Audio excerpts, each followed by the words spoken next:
Welcome to another edition of Teach the Geek interviews. My name is Neil Thompson. I am the founder of Teach the Geek. I work with technical professionals so they can present more effectively, especially in front of non-technical audiences. And you can learn more about that at teachthegeek.com. Again, that's teachthegeek.com. Today, my guest is Sandro Perruzza. He's the CEO of the Ontario Society of Professional Engineers. I doubt his first job was as a CEO, though. He probably had to work through a few jobs to get to where he is now. Plus, I think he's the first guest I've had on the channel who's majored in statistics in school. And to be very honest, I still forget what p-value actually means and the difference between a type 1 and a type 2 error. I'm not sure he'll be able to help me with that, but at least we can cover his career journey in public speaking. So welcome to Teach the Geek interviews, Sandro. Thank you very much. I'm really honored to be here today, Neil. So I mentioned that you studied statistics in school. What was your motivation to study that? I kind of fell backwards into it. I actually started off with a civil engineering education. I went to University of Toronto in civil engineering, and it wasn't something I really enjoyed at the time, to be honest. So after doing that for 2 years, I worked for a year to figure out what I wanted to do. It was a very heavy program, and I wasn't willing to invest the time in completing it because, again, I wasn't passionate about it. So I had a really strong foundation in math. And I really liked McMaster. So I went to McMaster University in Hamilton, fell in love with the campus, decided to do math. And then after a second year in math, you had to, decide what stream of math you're going to go into. And statistics seemed like it was a pretty good fit for me. I like to analyze things. I like to review things, and being very evidence-based, having some numbers behind the evidence was something I wanted to really understand how they did that. So statistics seemed like a natural fit. And so that's what I did. Okay, so civil that didn't work. Out of curiosity, what did you do that in during that year where after you left the civil engineering program? I worked actually full time at a grocery store. I worked part time while I was in university, so they gave me some full time hours. And then I visited different campuses. I visited friends at different campuses, and I sat in on different classes to really understand what I wanted to do. I sat on one of my friends was studying Greek mythology, so I sat in a few of those classes, and I found it very interesting. But I didn't really see myself having a career in that. So math just seemed like a natural fit for me. Wow, that's actually really smart for you to do. And maybe now that I think about it, maybe that's something that people should do even before they start going to school in the first place. It's just sitting on various classes and see, is this something I actually want to do? I mean, a lot of times we get into these programs, and once we're there, that's our first real, I guess, introduction to what that program actually is. And it took you 2 years to figure out this isn't for me. But maybe a semester of sitting in on civil engineering classes when you were a senior in high school, you would have figured that out. Like, I don't know if I want to do this Yeah. for 4 years. And then that's an excellent idea. I never even considered that. But man, maybe that's actually something that people should do. That's so unfortunate. So, but then hey, you found your way eventually. You got a degree in statistics. What was next? Well, I did my minor in geology because I like the Earth. I like to understand, how we came on this planet and how this planet evolved. So I did a minor in geology, and with my, engineering background, my math background, I had really high marks in geophysics. So my geophysics prof approached me about doing a master's in geophysics. Now you can imagine at this time I'm a little older than the average undergraduate student. So I thought about it. I said, what would I do with that? He said, well, you can do prospecting. You can go, out in the middle of nowhere, all around the world, and study rock formations and prospecting and understand what's underground. And you can be, make a good career doing that. So I went back to my serious girlfriend at the time, and I said, I'm thinking of doing this. And she said, and where would you do? And I explained about how traveling all over the world and living in remote communities and in back countries and, living on the land and camping. And she looked at me, she said, think again. So I went back to him and I said, no, this isn't going to work out for me. So he actually recommended an environmental management program that another professor had started up at Niagara College. So I did that, and did in my environmental. I worked for an environmental company doing a site reclamation. And then after that, I went to go work for a pharmaceutical company, helping them develop their environmental management system. Got interested in occupational health and safety because it was a combined department. So went back to McMaster. They had a master's program in occupational health and environmental medicine that you can do while you're working. So I did that. And after 2 years, got that under my belt and had about a 20-year career in occupational health and safety. I started off as a consultant in Agra, moved my way up until I was a manager, director, executive director, VP, and then finally the chief of client services. So running the entire client-facing side, which had engineers reporting into me, occupational hygienists and other professionals. And then after working for that company for 15 years, the opportunity at OSPE happened, and I'm still not sure how I managed to get there. But I remember during the interview with the board, I think in my first interview, 4 times they asked me, you're not a professional engineer. What makes you think you can run this organization? And I thought about it, and I gave them a bunch of different answers. They brought me, I guess the answer is work, because they brought me in for the second and final interview. And, at the end of the interview, they asked me one more time, says, we really like you, but you're not a professional engineer, and we're very hesitant to hire you. They were very blunt and honest. And that's what I love about engineers is, sometimes they are very blunt and honest. So I said, we're an association, or the Ontario Society of Professional Engineers is an association.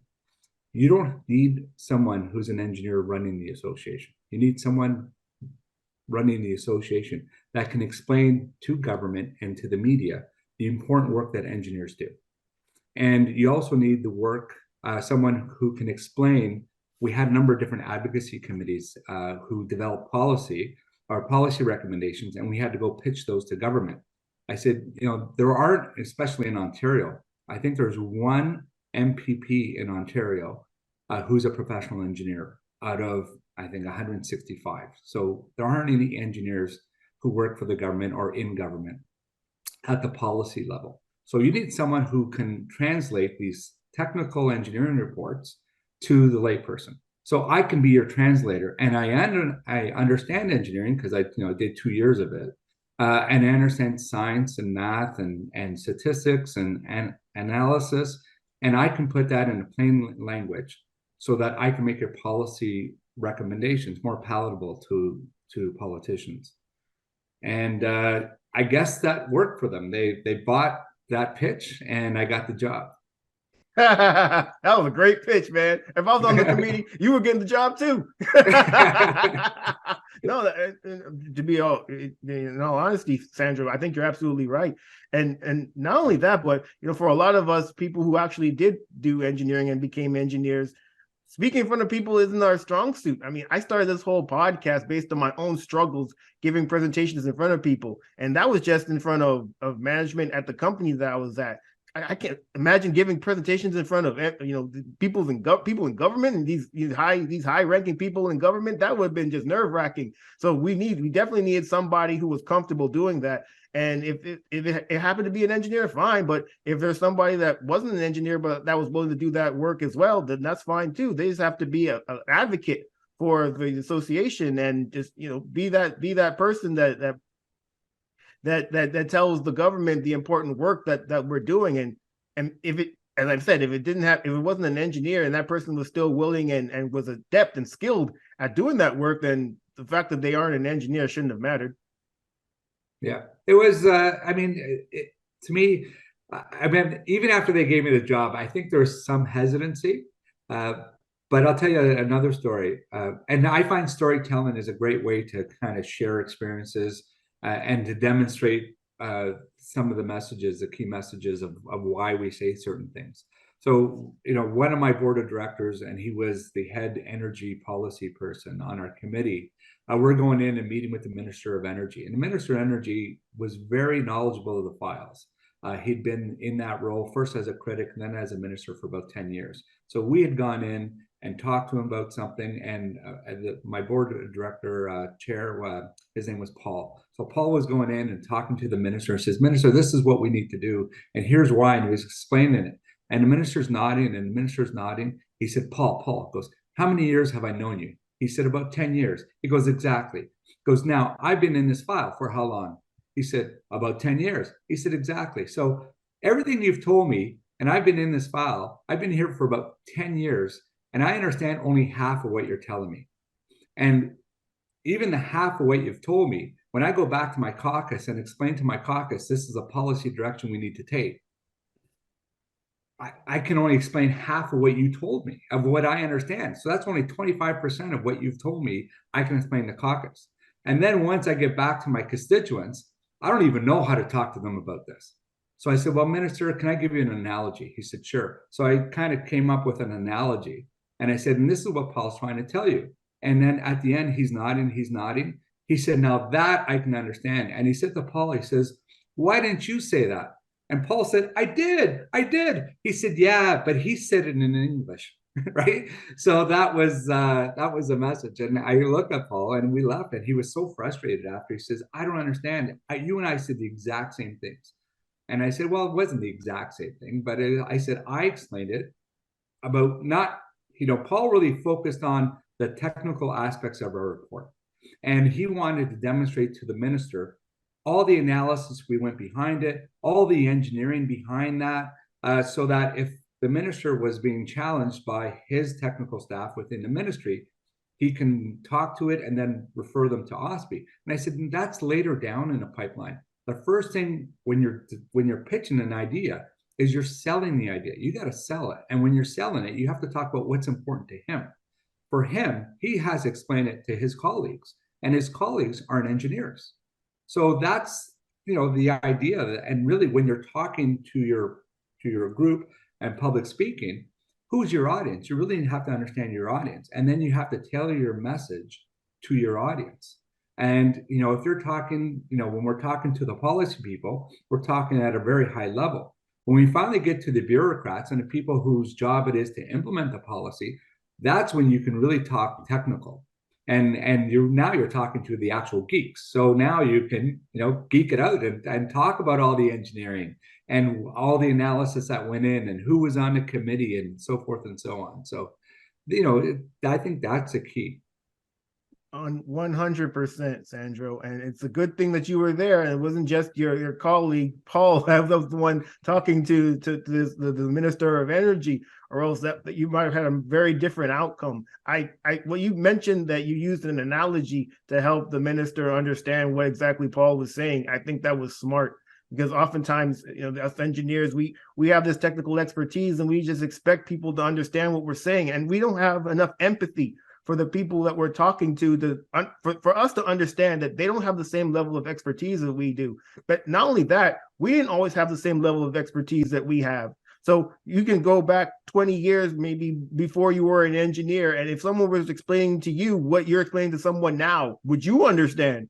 And oftentimes the answer is no. So what makes you think that this other person who doesn't have the same background as you will understand you? But I think a lot of times we don't look at it that way. And then we get these instances where your colleague was thinking, I said exactly what Sandro said. It's like, nah, man, you didn't say it in a way that the person that you were speaking to can actually understand. And oftentimes when you're talking to these decision makers, if they don't understand, the answer is no. Yeah, exactly. And we do at OSPE now, we do a lot of training for engineering companies on communications. And, we go in and we talk about all this technical training we can do on, whether it's programming in Python or talking about how do you go switch electrical grids and how do you electrify electrical grids. And they're looking and they're nodding and it's like, great, because do you have a course where you can teach my engineers to talk to my finance people and talk to my engineers on how to talk to the marketing people? And the world of engineering has changed, and how engineering is done has changed. We did an event to celebrate the 40th anniversary of the CN Tower in Toronto, and we had 4 of the original designers there, all men who were in their 80s, and they talked about how they designed the CN Tower and the bolts and the pulleys and everything, and how it's structurally sound. It is a structurally sound back then. This was about 5 years ago, as it was the day it was built, which is an amazing engineering achievement. But when they were talking about how they designed this thing, it was basically them designing it on their own at their bench. And they all had their each component, and they designed each component, and then they brought it together and they saw how everything fit together. Now that doesn't happen. Now you have teams working on this, where you have teams working on bolts, you have teams working on cables and so forth. And then, on that, you have engineers, you have technologists, but then you have the marketing people, because the marketing people have to go sell this to the client, and so forth and so on. So, and the finance people, because they got to, talk about budgeting for these projects. And if engineers can't talk to the financial implications and the costs and the savings and return on investment, they're not going to get that idea that they have to fruition, because first they have to, before you can sell it outwardly, you have to sell it inwardly on your teams. Yeah, 100%. Can you imagine if what is now was then, and you had these engineers that weren't adept at talking to the finance people or the marketing people, then there very well may not be a CN Tower at all. And that be a shame for the city? Or just absolutely. Exactly. So, Sandro, when I first started this podcast, I mentioned that it was based on my own struggles, having to give presentations in front of management. And I got a lot better at it because, well, what ended up happening is my project got canceled. And this happened maybe 15 years ago. And I still believe if I was just better at giving presentations or just talking to these people in a way that they could understand, maybe I could have saved the project. But that certainly was my wake-up call. At what point did you realize that being adept at giving presentations could be of use to you? Oh, it was all, I owe it all to my career in occupational health and safety, and consulting in that space, because, I make a joke that if you can sell occupational health and safety services to a company who didn't have, an order from the Ministry of Labor, but you can sell to anybody. Because when you're talking about occupational health and safety services and making a workplace safer, what are you selling? You're selling a non-event, right? Now, I'm going to come in, you're going to spend all this time and money and resources with me, and at the end of this whole process, nothing is going to happen, right? Because that's what you're selling. And they're like, well, what do I get? It's not like I get something tangible. No, I'm selling you nothing. I'm going to sell you something so that, your operations continue, and I realized going and selling nothing is not a great sales pitch. So I had to understand what was important to them.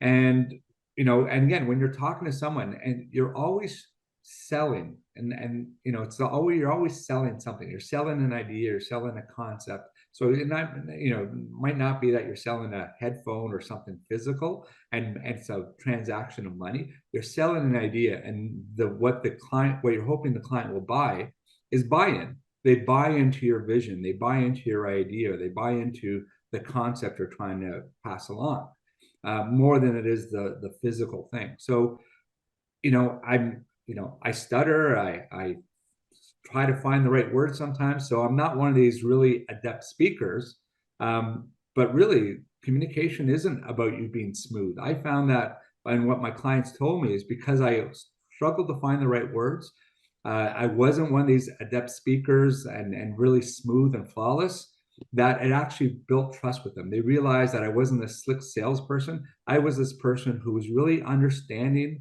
what they were all about, what their company was all about, and I was trying to find the right fit for them. So a lot of communication is listening, and listening to the client, asking open-ended questions and saying, oh, tell me what is important to you. Show me around your place.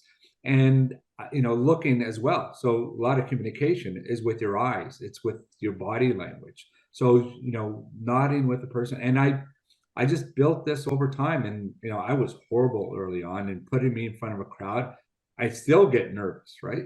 But now I just have to have that self-confidence of, I've prepared, and preparation is a huge part, right? You've heard that old saying, those who fail to prepare to fail. So understand the material, understand the client, find the right message, and then practice it a few times. I'm not, if you have a 1 hour presentation, I'm not saying you spend, 3 days preparing for that, 3 days or 48 hours continuously preparing for that. But a few times in those 3 days before, just go through the material, make sure you're comfortable with it.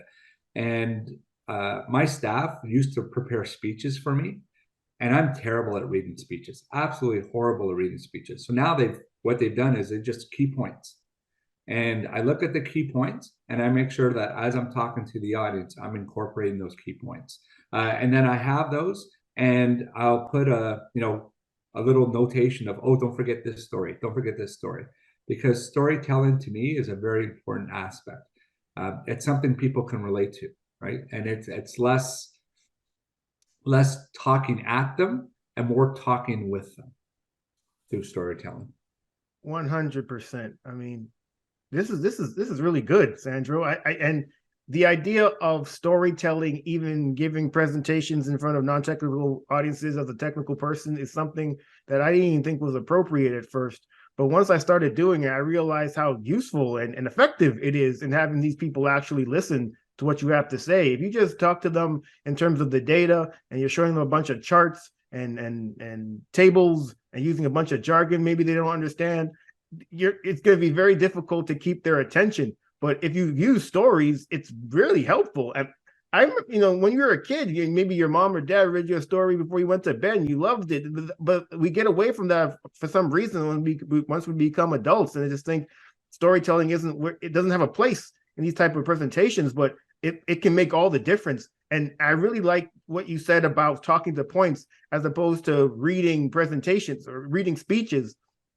It's really difficult to engage people when you're reading, because I'm sure you're looking down at whatever you're reading. You're not looking at the audience. So you're not looking at me. Well, damn it, I ain't looking at you. I'll look at my phone. I can look at other places too.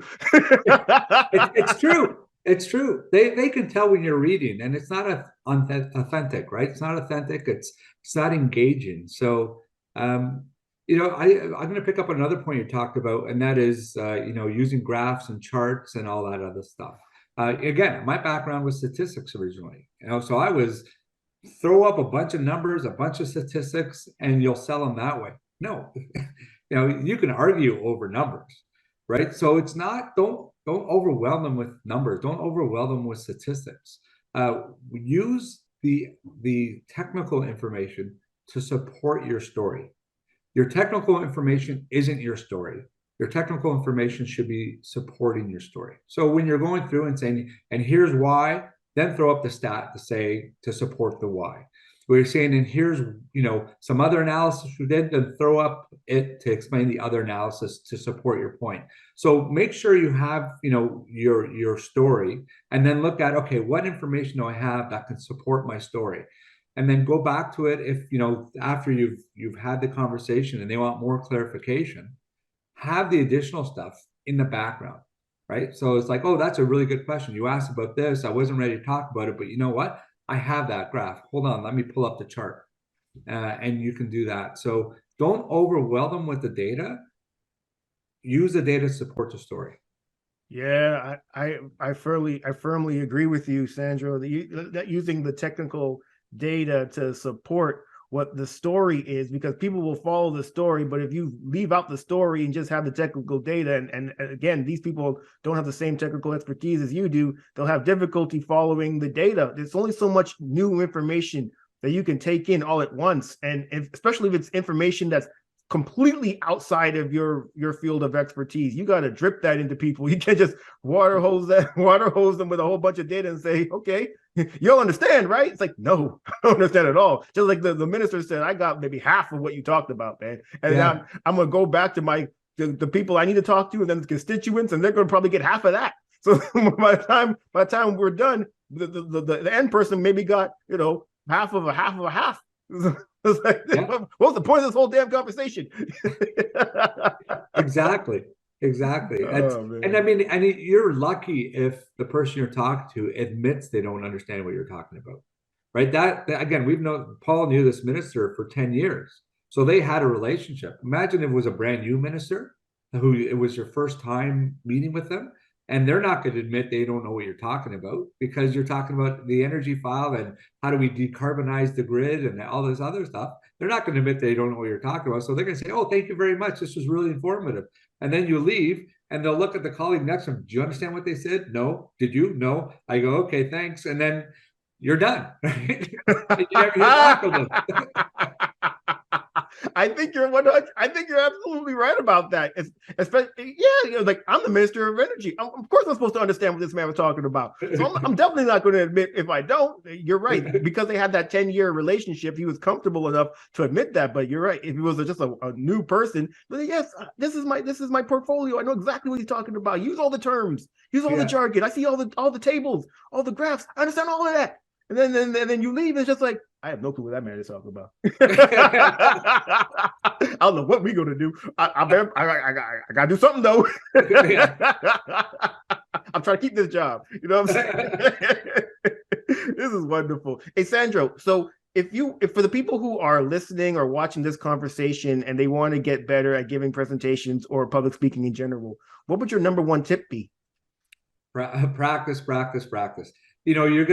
Don't be afraid. Rely on your confidence, right? If someone's asking you to speak on a topic, it's because they know that you know the material. So you don't have to worry about getting up there and saying, what if someone thinks I'm an idiot? No one's going to think you're an idiot, right? You're a professional engineer. They know technically you know the material. So, have that confidence. And I know this stuff. So now it's prepare. Who am I going to speak into? That's the first thing. Know your audience. And it's a key thing with anything. If you're developing a product, know your audience. So that's the first thing, is know your audience. And then what are the key messages I want my audience to understand? Right? What's the pitch? What's the sales pitch? And once you understand who the audience is and what the key messages are, how do I say this so that they understand? Right? And those are the three things. And so do I do that through storytelling? Absolutely. And what materials do I need to support that story? What evidence do I need to support that story? And have a conversation, right? Engage the audience. You can have a conversation by speaking all at once, by, pointing things out to the audience and saying, how many of you by show of hands do this? And people put up their hand. Well, they feel engaged now, right? Or how many people have thought about this? Think of it. And you can see people in the audience doing this. Those are ways to engage the audience. So that's, and then just, I'll go back to, how do you get to Broadway? Practice. How do you get in front of a group? Practice. And if things don't go well, and they won't sometimes, that's fantastic. You know why? Because you can then go back and say, why didn't that go well? Because I did this. No problem. I'll fix that for next time. Well, that makes perfect sense. I'm a big fan of practicing before I give presentations, and the reason I do it is to make sure that I present the information I want in the order in which I want to present it. Because oftentimes, if you don't practice and you do it off the cuff, it comes out as it comes out, and it may not come out in the best way for the people that you're talking to, for them to understand. I have a friend who gives me a hard time. I've mentioned this on the podcast before. He gives me a hard time about practicing my presentations. He does a lot of his presentations off the cuff, and you definitely notice the difference, because it kind of comes out just as a stream of consciousness, and sometimes it's difficult to really follow what he's saying. But at least with me, I'm hitting this point first, and then this one, and then this one in that particular order. So it's not, point two will never be point one. Point two will be point two every time. And I practice it to make sure that point two is point two, and I don't forget point one, and I make sure I mention point three. It's essentially, I make it so that I remember to say everything that I want to say in the order in which I want to say it. Yeah, absolutely. You have to have a plan, right? You have a game plan. So stick to your game plan. No doubt. So this has been a great conversation, Sandro. Thank you so much for being a guest. How can people get in touch with you? Sure. Best way is email. So it's Perruzza, so SPERRUZZA at OSPE.on.ca. I'm also active on LinkedIn. So, look up Sandro Perruzza, CEO of the Ontario Society of Professional Engineers on LinkedIn, and Twitter and I'm OSPE_CEO. All right. Well, everyone, that marks the end of another edition of Teach the Geek interviews. My name is Neil Thompson. I'm the founder of Teach the Geek, and you can learn more about it at teachthegeek.com. Again, that's teachthegeek.com. Until next time, take care and stay safe. Thanks, Sandro. Thank you.